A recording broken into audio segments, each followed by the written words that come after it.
வணக்கம் ரசிக பெருமக்களே. இன்றைக்கி நம்ம பார்க்க போகிற சேனலின் பெயர் குடும்பத்தின் அலப்பறை. இந்த சேனலை பற்றி தான் நம்ம பார்க்க போகிறோம். அதுக்கு முன்னாடி நான் சில விஷயம் உங்கள்கிட்ட நான் சொல்லணும்.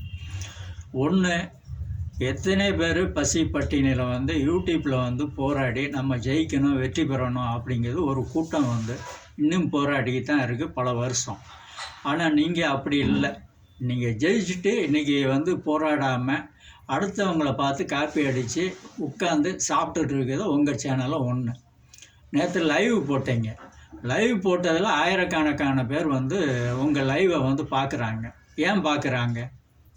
ஏதோ ஒரு நல்ல விஷயம், நாளைக்கு இவங்கள மாதிரி நம்மளும் ஜெயிச்சு இந்த லைவ் எல்லாம் போட்டு நம்ம பார்க்கணும், இதில் என்ன பேசுகிறாங்க, என்ன கருத்துக்கள் சொல்கிறாங்க அப்படின்னு கேட்குறது ஒரு வழக்கம். உங்கள் சேனலில் அது கிடையாது. எல்லாமே கண்ணா புண்ணான்னு போயிட்டுருக்கு.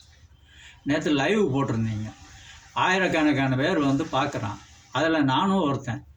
அப்போ நீங்கள் என்ன பண்ணணும்? சப நாகரிகன்னு ஒன்று இருக்கணும். நகத்தை கடித்து பூன்னு துப்புறீங்களே, 1000 பேர் பார்க்குறவனு துப்புறீங்களா இல்லை என்னையை துப்புறீங்களா? இல்லை பார்க்குறவங்க அதை நினச்சாங்களா? நினைக்கணும்ல. நீங்கள் அதை செஞ்சதுனால தான் நான் உங்களை சுட்டி காட்ட வேண்டிய சூழ்நிலை வருது. எதுக்கு? எத்தனையோ பேர்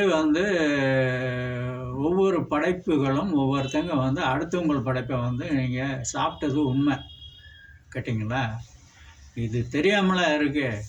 சொல்லுங்கள், எதுக்கு துப்பணும்? சப நாகரீகத்தை நீங்கள் மீறும்போது நாங்கள் சில கேள்விகள் கேட்க வேண்டிய சூழ்நிலைக்கு நீங்கள் வாரீங்க. தயவு செஞ்சு துப்புறதெல்லாம் விடுங்க. அந்த சோறை திங்குது லைவில், வேறு கிண்டல் பண்ணுறது, இப்படிலாம் பண்ணிங்கன்னா பார்க்குறவன் கிண்டல் பண்ணத்தான் செய்வான் அவங்கள. என்னைக்காவது லைவில் உங்கள் கருத்துக்கள் என்ன, நாங்கள் போட்ட படைப்புகள் நல்லா இருக்கா, நீங்கள் ரசிச்சிங்களான்னு என்னைக்காவது லைவில் எவனாவது ஒரு வார்த்தை கேட்டிருப்பானா? ஒருவே கேட்க மாட்டீங்க. ஏன்? யூடியூப்பில் எல்லாம் பொழுதுபோக்கு விளையாட்டாக நீங்கள் பண்ணிக்கிட்டு இருக்கீங்க. கலை அப்படிங்கிறது நீங்கள் நினைக்கிறதெல்லாம் கலை கிடையாது. அது ஒரு தனி உறவு. கேட்டிங்களா? அது கடவுளுக்கு சமம். அதெல்லாம் நீங்கள் மீறி இன்னும் வரல, அந்த இடத்துக்கே நீங்கள் வரல.